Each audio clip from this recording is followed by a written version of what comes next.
Bismillahirrahmanirrahim. Assalamu alaikum students. Welcome to your science class for grade 5. This is the part A of the video reading of unit number 13, environmental pollution.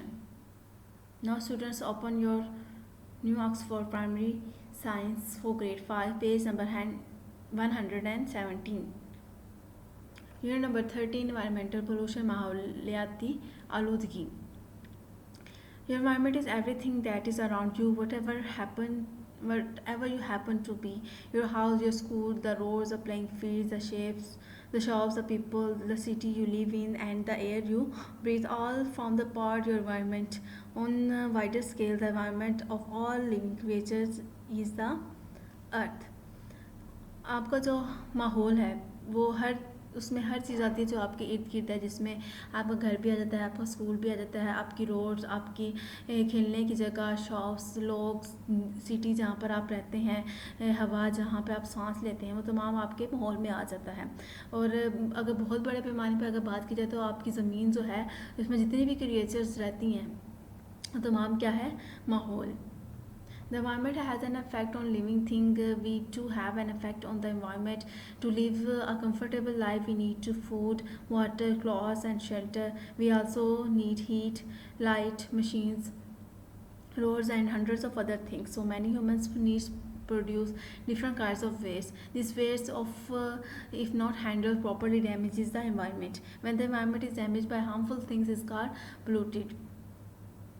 अब environment माहौल होता है, उसका जितनी भी living जानदार चीज़ें हैं जो रहती हैं ज़मीन पर, उन पर भी इफ़ेक्ट होता है, और जो हमारा जो है हमारा इफ़ेक्ट भी हमारे माहौल पर होता है। हमें एक आराम से ज़िंदगी गुजारने के लिए खुराक की, पानी की, कपड़ों की, रहने की जगह की ज़रूरत होती है। हमें हवा, हरारत, रोशनी, मशीन, रोड्स और बहुत सारी बहुत सारी चीज़ों की ज़रूरत होती हैं। तो अगर हम जब ये चीज़ें यूज़ करते हैं तो हम फिर उसका उसी लिहाज से फिर मुख्तलिफ़ किस्म की गंदगी भी होती है, वेस्ट भी हम प्रोड्यूस करते हैं। अगर ये इस गंदगी को सही तरीके से हैंडल ना किया जाए तो हमारे ये माहौल को नुकसान पहुंचाती हैं। ऐसी चीज़ें जो हमारे माहौल को नुकसान पहुंचाती हैं वो पोल्यूटेड कहलाती हैं, यानी गंदगी फैलाने वाली।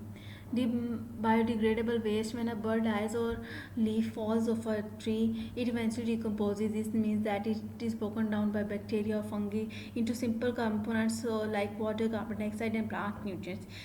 This is nature's own way of recycling material. We call such materials biodegradable. The origin of any biodegradable materials is a living thing, such as a plant or an animal.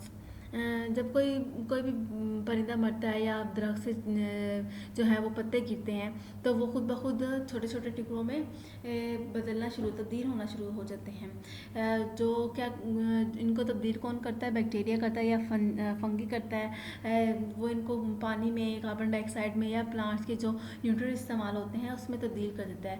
ये कुदरत का अपना तरीका है चीज़ों को रिसाइकिल करने का, दोबारा इस्तेमाल में लाने का।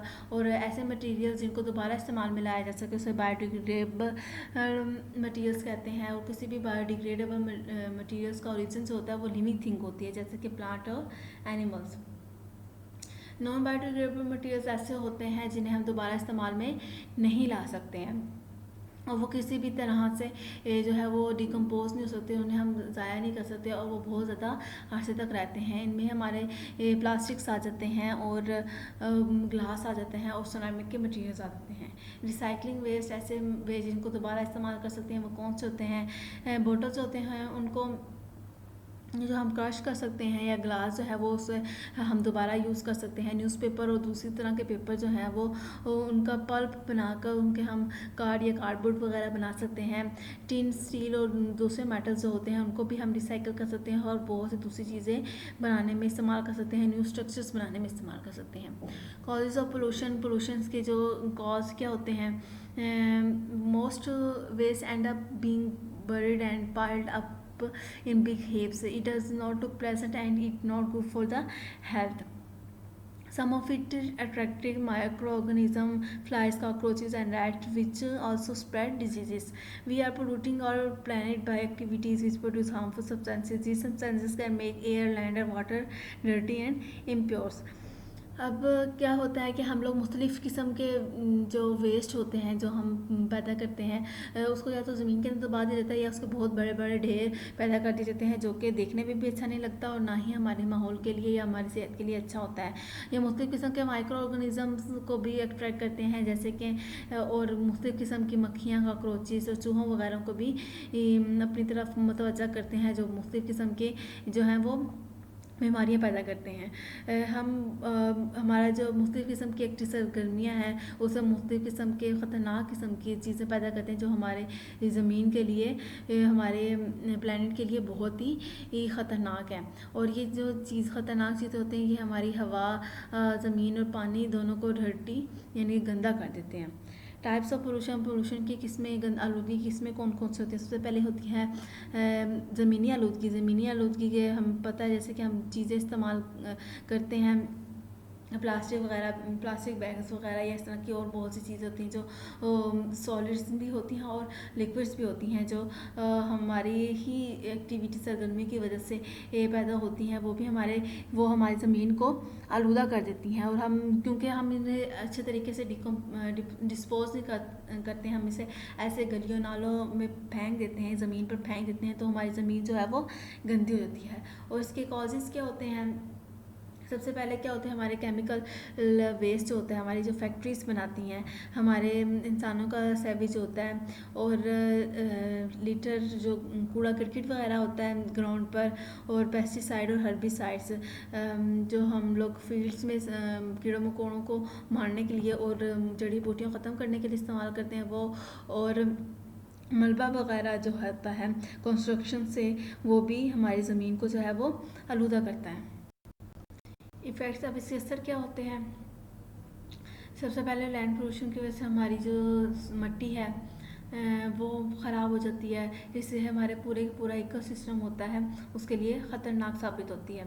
टॉक्सिक मटेरियल, ख़तरनाक जो केमिकल्स होते हैं जब हम ज़मीन पर फेंक देते हैं तो उससे क्या होता है, वो जो मिट्टी है वो अब्जॉर्ब कर लेती है, जिसकी वजह से प्लांट की जो जड़ें होते हैं जब वो न्यूट्रिएंट्स अब्जॉर्ब करना चाहती है तो वो न्यूट्रिएंट्स की वजह साथ जहरीले किस्म के केमिकल्स भी अब्जॉर्ब कर लेती हैं। जब ये प्लांट जो हैं वो पौधे खाने वाले जानवर या हम लोग खाते हैं तो हम लोग क्या हो जाते हैं, बीमार हो जाते हैं। तो इस तरह जो मटेरियल्स होते हैं वो एक इस तरह ख़तरनाक किस्म के मटेरियल्स होते हैं, केमिकल्स होते हैं, वो एक जानदार से दूसरे जानदार में मुंतकिल होते जाते हैं और बीमारियां फैलाते हैं। दूसरे किस्म की पोल्यूशन जो होती है वो हवाई आलूदगी होती है, एयर पोल्यूशन होती है। जैसे कि हमने पढ़ा था पिछले चैप्टर के, एयर जो होती है, आवाज़ होती है, मुख्तलिफ़ किस्म की गैसेस का जो है वो मजमूआ होती है। हम इंसानी हमारी जो एक्टिविटी सरगर्मी की वजह से हम लोग इस कंपोजिशन में जो है वो डिस्टर्बेंस पैदा कर देते हैं, जिसकी वजह से हमारे जो है वो एयर में वो आलूदगी पैदा हो जाती है। अब आलूदगी जो होती है वो मुख्तलिफ़ किस्म की ख़तरनाक सब्सटेंसेस जो गैसेस खारिज होती है उसकी वजह से हो जाती है। अब इसकी वजूहात क्या क्या हैं? सबसे पहले जो है हमारी ट्रैफिक है उसकी इस धुआं जो होता है, उसके बाद हम फॉसल फ्यूल्स होते हैं जैसे कि ऑयल, गैस, कोयल जो होते हैं उनको चलाते हैं तो उसकी वजह से भी होते हैं। स्मोक जो फैक्ट्रीज और इंडस्ट्रीज पैदा करती हैं उससे भी हमारी हवा जो है वो इम्प्योर हो जाती है। नेचुरल डिज़ास्टर्स जैसे होते हैं, आग लग जाती है या लावा फटता है तो उसकी वजह से भी हमारी एयर जो होती है वो आलूदा हो जाती है।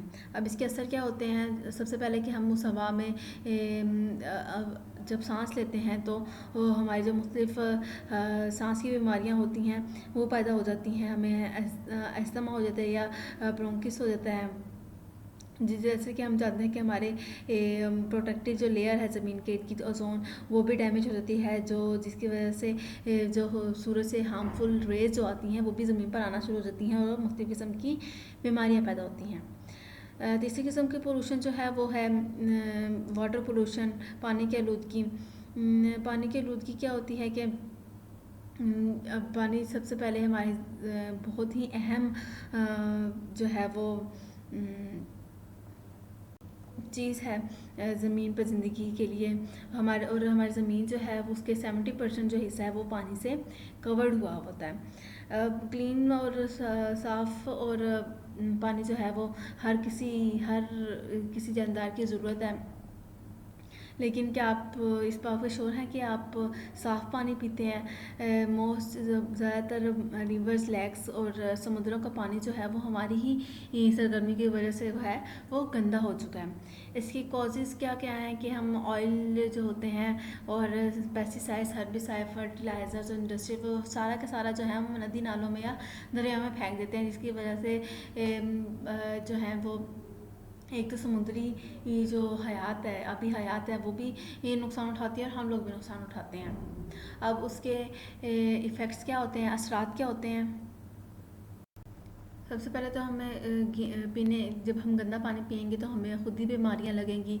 और दूसरी बात है कि उसमें समंदर में रहने वाली जो होती है हयात या ज़िंदगी, जितनी भी आबी हयात होती है, मछलियाँ वगैरह, उनके लिए भी बहुत ही खतरनाक किस्म के मसाइल पैदा कर देते हैं। पानी फिर हम जब यूज़ करते हैं तो उससे मुख्तलिफ़ किस्म की बीमारियाँ जैसे क्लोरा और टाइफाइड वगैरह हो जाता है। और जब हम ऑयल वगैरह जो टैंकर्स और से हम उसकी समुंदर की सरफेस पर फेंकते तो वो फिश और दूसरी जो सी समुद्री ज़िंदगी होती है उसको वो मार देते हैं। अब पोल्यूशन को कम करने के कौन कौन से तरीके हैं? सबसे पहले कि हमें 3 Rs को यूज़ करना चाहिए। ज़्यादा से ज़्यादा जितना हो सके हमें चीज़ों को रिसाइकिल करना चाहिए, हमें ज़्यादा से ज़्यादा प्लांट लगाने चाहिए। उसके बाद पब्लिक ट्रांसपोर्ट यूज़ करनी चाहिए और पैदल या बाईसाइकिल यूज़ करनी चाहिए। तमाम जो वेस्ट मटेरियल्स होता है उसको अच्छी तरह से डिस्पोज करना चाहिए, उसे कभी भी पानी में नहीं फेंकना चाहिए। और हमें देखना चाहिए कि अगर हम कहीं भी वो वेस्ट फेंक रहे हैं कि वो कहाँ जा रहा है। अब 3 Rs क्या होते हैं? 3 Rs होते हैं रिड्यूस, रीयूज़ और रिसाइकल। रिड्यूस में क्या होते हैं, हम कोशिश करते हैं कि हमें कोशिश करनी चाहिए कि जो चीज़ हमारे माहौल को आलूदा कर रही हैं वो हम कम से कम इस्तेमाल करें। जैसे कि हम जो है वो नैपकिन जो हैं वो कपड़े के इस्तेमाल करें, चीज़ों को इस्तेमाल और डिस्पोजेबल जो चीज़ें आती हैं उसको कम से कम इस्तेमाल करें। ऐसी चीज़ें इस्तेमाल करें दोबारा यूज़ जो लंबे अरसे के लिए इस्तेमाल की जाए। और रीयूज़ यानी मतलब कि दोबारा इस्तेमाल के काबिल ऐसी चीज़ें इस्तेमाल करनी चाहिए जो हम ज़्यादा से ज़्यादा दोबारा इस्तेमाल कर सकें या उनको मुख्तलिफ़ चीज़ों में ढाल कर इस्तेमाल कर सकें। रिसाइकल में हम नई चीज़ें बना सकते हैं, जैसे पेपर, प्लास्टिक और ग्लास होती हैं, उससे हम नई चीज़ें बनाएं। Environmental watch. Any significant change in environmental temperature and wind and humidity is considered to be climate change. हमारे अर्थ की टेम्परेचर में, हवा में या ह्यूमिड नमी में कोई भी अगर तब्दीली होती है तो उसे क्लाइमेट चेंज कहते हैं, माहौलियाती चेंज कहते हैं। फिर वही बात है कि हम इंसानों की वजह से ही माहौल में हमारे आबो हवा में जो है वो तब्दीली आती है। जैसे कि हम लोग फॉसल फ्यूल्स जो जलाते हैं और मुख्तलिफ़ किस्म की डिफॉरेस्टेशन, जैसे कि बेवजह जो हम दरख्त काटते हैं उसकी वजह से हमारा माहौल जो है वो तब्दील होता रहता है। अब माहौल जब तब्दील होता है, आबोहवा तब्दील, तो उससे क्या होता है कि हमारे समुद्री जो लेवल है वो बढ़ना शुरू होता है। नेचुरल डिज़ास्टर्स ज़्यादा से ज़्यादा आना शुरू हो जाते हैं, जैसे कि सैलाब और आग लगना शुरू हो जाती है, लैंड स्लाइडिंग होती है, जिसकी वजह से बहुत सारी जानें जो हैं वो जाती हैं और हमारी क्रॉप्स और लैंड्स वगैरह भी वो हैं जो इर्द गिर्द जो हैं वो भी तबाह होना शुरू हो जाती हैं। So students, this is the end of your chapter number 13 reading.